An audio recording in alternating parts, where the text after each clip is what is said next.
welcome back to my channel. If you're new viewer, please subscribe my channel for more videos. आज हम बात कर रहे हैं कि जो महिलाओं को इतने सारे अधिकार मिले हुए हैं, महिलाओं पे या लड़कियों पे कोई किसी भी तरह का हमला करता है, असॉल्ट करता है, तो उस केस में जो महिला है वो शिकायत कर सकती है और उसकी शिकायत के आधार पर जो भी पुरुष या कोई भी व्यक्ति है उसको क्या है सजा मिल सकती है। तो जो नया लॉ चेंज हुआ है, द भारतीय न्याय संहिता जो आया है, नया कानून 2023 का, और जो पुराना कानून था इंडियन पेनल कोड का, भारतीय दंड संहिता का, उन दोनों में ये प्रोविजन जो है बना हुआ है। ये प्रोविजन उस जो नया कानून है उसमें भी है और जो पुराना कानून था उसमें भी है। तो हम दोनों को समझेंगे कि पहले कौन सा सेक्शन अप्लाई होता था पुराने कानून पे और नए कानून पे कौन सा सेक्शन अप्लाई होता है। तो आज समझते हैं कि किसी महिला को इस प्रकार से उस पे हमला करना कि उसके कपड़े फाड़ दिए जाए या उसको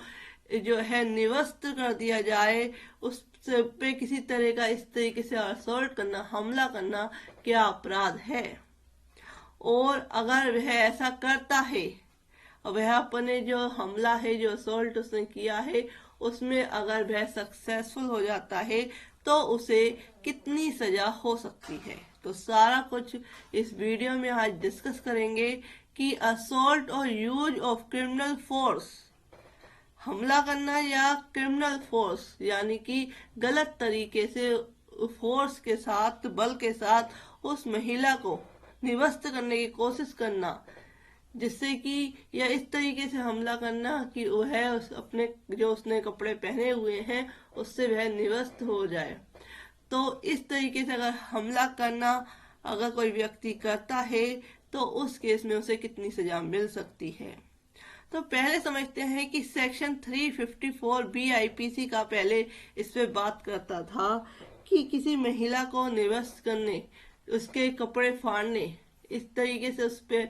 हमला करने पर उसे क्या है IPC के सेक्शन 354B के अंतर्गत क्या है सजा मिलती थी।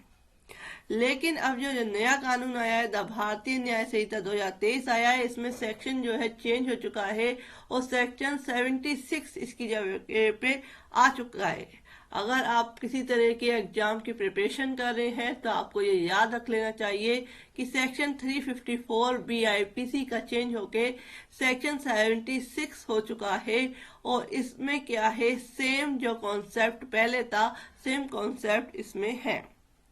तो क्या बात करता है कि ऐसा कोई पुरुष, कोई भी ऐसा पुरुष जो किसी महिला को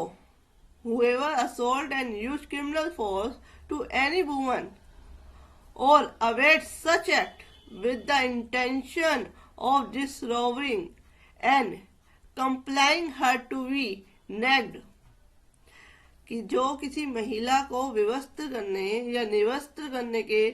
लिए बाध्य करने के हादसे से उस पर हमला करेगा या उसके प्रति आपराधिक बल का प्रयोग करेगा या जो कार्य का दुष्प्रेरण करेगा, इस तरह के कृत्य का दुष्प्रेरण करेगा, ऐसा कोई काम करने को उस महिला को कहेगा, तो उस केस में वह दोनों में से किसी भारतीय कारावास जिसकी अवधि जो है 3 साल तक की कम से कम है और जो बढ़ाकर 7 साल तक की जा सकती है। किंतु जो जुर्माना है 7 साल तक सजा तो बढ़ सकती है, साथ ही साथ जो जुर्माना है वो भी बढ़ा दिया जाएगा और जुर्माने से भी उसे दंडित किया जाएगा। तो इस तरीके से इस सेक्शन में बताया गया है कि अगर आप किसी महिला की इंसल्ट करने के लिए या किसी भी तरीके से उस पे इस इंटेंशन से कि वह अपने कपड़े जो है वह उस कपड़ों को से हट जाए, अलग हो जाए, तो उस केस में अगर किसी भी तरह का कोई पुरुष या कोई लड़का इस तरीके का कार्य करता है तो उस केस में उसे सजा जो है 3 साल की और ज्यादा से ज्यादा 7 साल तक की सजा हो सकती है। साथ ही साथ भारी जुर्माना भी लग सकता है। तो हमें बचना चाहिए इस तरीके से किसी भी महिला पर, किसी भी लड़की पर इस तरह का असॉल्ट करने से, क्रिमिनल फोर्स के थ्रू या किसी भी तरह के इंटेंट या आश्रय रखते हुए कि वह महिला जो है निवस्त्र हो जाए, तो उस केस में बचना चाहिए। अदरवाइज जो सजा है बहुत ज्यादा है। तो जो अगर कोई ऐसे व्यक्ति ऐसा करता है तो उस केस में उसे भारी जुर्माना और साथ ही साथ गंभीर सजा मिल सकती है।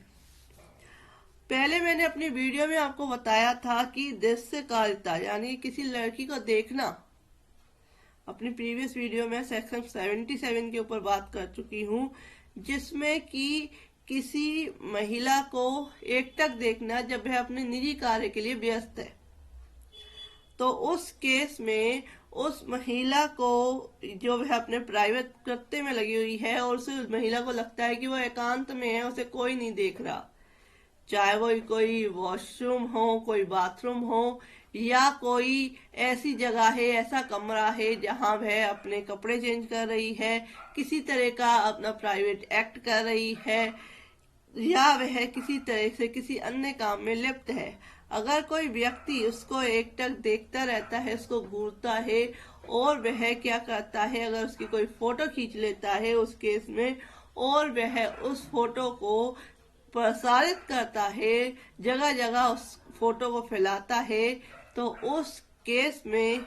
जो पुरुष है उसको सजा हो सकती है। अगर वह पहली बार जो है अगर पकड़ा जाता है तो उस केस में उसको जो सजा है वह है 1 साल की, जो बढ़ाकर 3 साल की हो सकती है अगर वो फर्स्ट टाइम पकड़ा जाता है। सेकेंड टाइम अगर पकड़ा जाता है तो उस केस में 3 साल की सजा कम से कम और ज्यादा से ज्यादा 7 साल की सजा होगी, साथ में जुर्माना लगेगा। तो इस तरीके के जो असॉल्ट है, इसी तरह के किसी महिला को इंसल्ट करने का कोई हमला है तो उस केस में इसमें बचना चाहिए। साथ ही साथ इसमें कुछ क्लेरिफिकेशन भी दी थी कि इस धारा के प्रयोजन के लिए प्राइवेट एक्ट के अंतर्गत क्या क्या आएगा। प्राइवेट एक्ट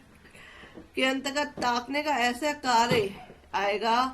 जो ऐसे किसी स्थान में किया जाता है जिसके संबंध में परिस्थितियों के अधीन युक्तियुक्त रूप से यह आशा की जाती है कि वह एकांत में होगी, उसे कोई देख नहीं रहा होगा, और जहां की पीड़िता अपने किसी जांगांगों, नितंबों या वृक्ष स्थलों को अभिदर्शित करती है, किया जाता है या केवल अधोवस्त्र में ढका जाता है, या जहां पीड़िता किसी शौचालय घर का प्रयोग कर रही है, या जहां पीड़िता कोई लैंगिक कृत्य में लगी हुई है जो ऐसा कृत्य है जो सार्वजनिक रूप से नहीं किया जाता, तो उस केस में अगर कोई पुरुष, कोई लड़का या कोई आदमी अगर उसको देखता है, उसकी फोटो खींचता है, उसकी फोटो को प्रसारित करता है, तो उस केस में जो अगर महिला कंप्लेन कराती है तो 1 साल से 3 साल की, प्रथम अगर आपने फर्स्ट टाइम कोई क्राइम किया है और अगर दोबारा पकड़े जाते हो तो 3 साल से 7 साल की सजा जो है मिलेगी और दंडित किया जाएगा, साथ ही साथ जुर्माना देना होगा। नेक्स्ट क्लेरिफिकेशन इसका दिया हुआ है कि जहां पीड़िता चित्रों या किसी अभिनव के चित्र को खींचने के लिए सम्मति देती है, किसी तरह की फोटो शूट करा रही है, लेकिन वह इसको प्रसारित करने का, इसको पब्लिकली क्या है, इसको प्रसारित करने का, फैलाने का, सोशल मीडिया में डालने का हक नहीं देती है, सम्मति नहीं देती है, अपनी कंसेंट नहीं देती है, उस केस में अगर वह व्यक्ति उसको फैलाता है तो उस केस में जो है इस धारा का दुरुपयोग होगा और इस धारा के अंतर्गत जो है सजा मिल सकती है। तो फ्रेंड्स, ये मैंने आपको बताया कि सेक्शन 76 जो कि महिलाओं के लिए है, सेक्शन 77 महिलाओं के लिए है, और जो अगर कंप्लेन होती है तो सजा भी बहुत गंभीर है। तो अगर आपको मेरी वीडियो पसंद आई है, अगर ऐसी वीडियो देखना चाहते हैं, मैं अपनी चैनल की प्लेलिस्ट में आपको बहुत सारी वीडियो इससे रिलेटेड मिल जाएंगी, लीगल अवेयरनेस से मिल जाएगी, तो अगर आप वहां पे जाके देख सकते हैं। If you like my video, please like, share and subscribe my channel. Thank you for watching this video.